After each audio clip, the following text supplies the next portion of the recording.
حضرت علی نے حضرت عثمان کا قاتل کیوں نہ پکڑا؟ حضرت علی نے حضرت عثمان کے قتل کی تحقیقات کا آغاز فرمایا تو سب سے پہلے ان کی بیوی نائلہ سے قاتل کے بارے میں دریافت فرمایا۔ انہوں نے کہا، محمد بن ابی بکر نے حضرت عثمان کی داڑھی پکڑی تھی، بقیہ 2 لوگوں کو میں نہیں پہچانتی۔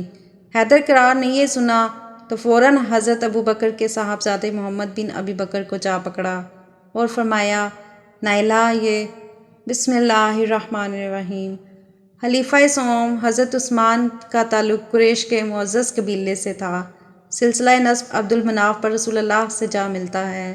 سیدنا عثمان ذو النورین کی نانی نبی کریم صلی اللہ علیہ وسلم کی پھوپھی تھیں۔ آپ کا نام عثمان اور لقب ذو النورین ہے۔ اسلام قبول کرنے والوں میں آپ السابقون الاولون کی فہرست میں شامل تھے۔ آپ نے خلیفہ اول سیدنا ابو بکر صدیق کی دعوت پر اسلام قبول کیا تھا۔ حضور صلی اللہ علیہ وسلم پر ایمان لانے اور کلمہ حق پڑھنے کے جرم میں حضرت عثمان کو ان کے چچا عکم بن ابی العاص نے لوہے کی زنجیروں سے باندھ کر دھوپ میں ڈال دیا۔ کئی روز تک علیحدہ مکان میں بند رکھا گیا۔ چچا نے آپ سے کہا کہ جب تک تم نئے مذہب اسلام کو نہیں چھوڑو گے آزاد نہیں کروں گا۔ یہ سن کر آپ نے جواب میں فرمایا کہ چچا، اللہ کی قسم میں مذہب اسلام کو کبھی نہیں چھوڑ سکتا اور اس ایمان کی دولت سے کبھی دستبردار نہیں ہوں گا۔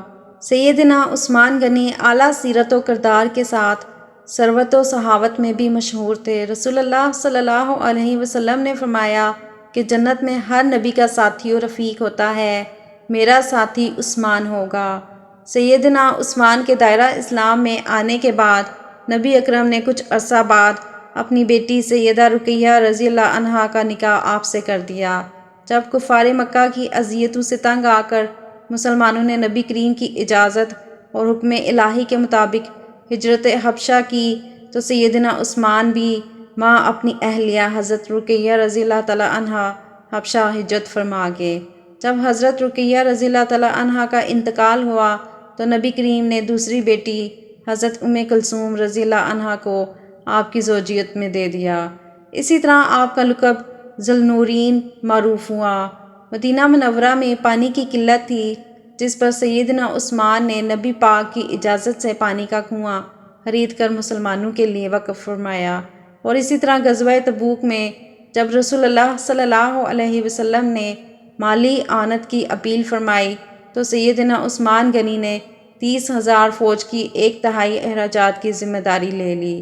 جب رسول اکرم صلی اللہ علیہ وسلم نے زیارت خانہ کعبہ کا ارادہ فرمایا تو حدیبیہ کے مقام پر یہ علم ہوا کہ قریش مکہ آمادہ جنگ ہیں۔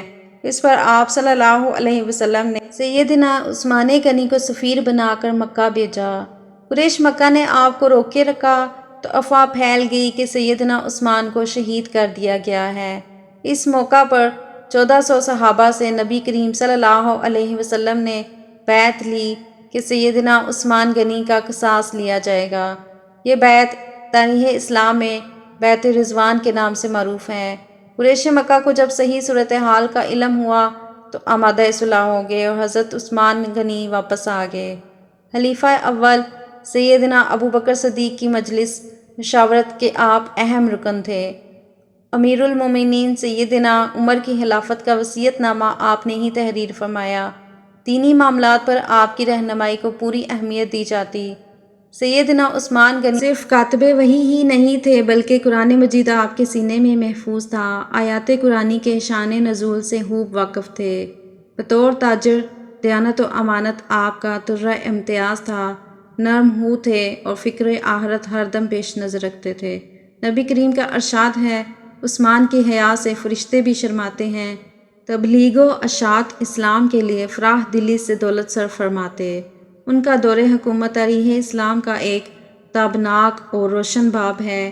ان کے عہد زرعی میں عظیم الشان فتوحات کی بدولت اسلامی سلطنت کی حدود و اطراف عالم تک پھیل گئی اور انہوں نے اس دور کی بڑی بڑی حکومتیں روم، فارس، مصر کے بیشتر علاقوں میں پرچم اسلام بلند کرتے ہوئے عہد فاروقی کی عظمت و ہیبت اور رعب و دبدبے کو برقرار رکھا اور باطل نظاموں کو ختم کر کے ایک مضبوط مستحکم اور عظیم الشان اسلامی مملکت کو استوار کیا۔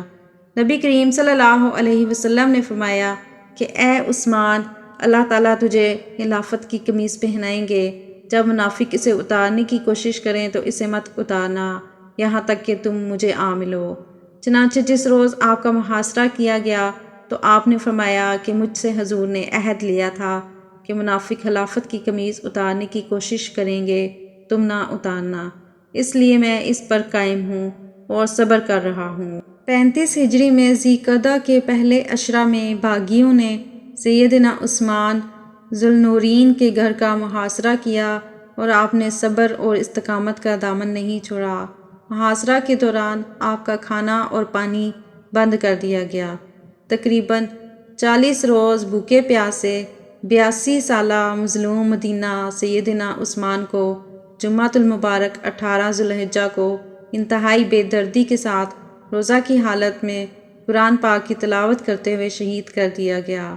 سیدنا عثمان کو شہید کرنے کی یہ سازش در حقیقت اسلامی تاریخ کی سب سے اول اور سب سے عظیم سازش تھی۔ یہ سازش جو عبداللہ بن سبا سمیت متعدد منافقین کی سعی کا نتیجہ تھی، در حقیقت صرف حضرت عثمان کے خلاف نہ تھی بلکہ اسلام و تمام مسلمانوں کے خلاف تھی، اور آپ کی شہادت کے بعد وہ دن ہے اور آج کا دن کہ مسلمان تفرقہ اور انتشار میں ایسے گرفتار ہوئے کہ نکل نہ سکے۔ یہ وہ بات تھی جس کی خبر حضرت عثمان نے ان الفاظ میں دی تھی کہ بخدا اگر تم نے مجھے قتل کر دیا تو پھر تا قیامت نہ ایک ساتھ نماز پڑھو گے نہ ایک ساتھ جہاد کرو گے۔ آپ کی شہادت پر مدینہ میں کوہرام مچ گیا۔ حضرت سعید بن زید نے ارشاد فرمایا، لوگوں واجب ہے کہ اس بد اعمالی پر کوہ احد پھٹے اور تم پر گرے۔ حضرت انس نے فرمایا، حضرت عثمان جب تک زندہ تھے اللہ کی تلوار نیام میں تھی، اس شہادت کے بعد یہ تلوار نیام سے نکل گئی اور قیامت تک کھلی رہے گی۔ حضرت علی کو جیسے ہی شہادت عثمان کی خبر ملی، آپ نے فرمایا، اے اللہ، میں تیرے حضور خون عثمان سے بریت کا اظہار کرتا ہوں۔ اور حافظ بن کثیر نے یہ بھی نقل کیا ہے کہ حضرت علی حضرت عثمان کے پاس جا کر ان پر گر پڑے اور رونے لگے، حتیٰ کہ لوگوں نے خیال کیا کہ آپ بھی ان سے جا ملیں گے۔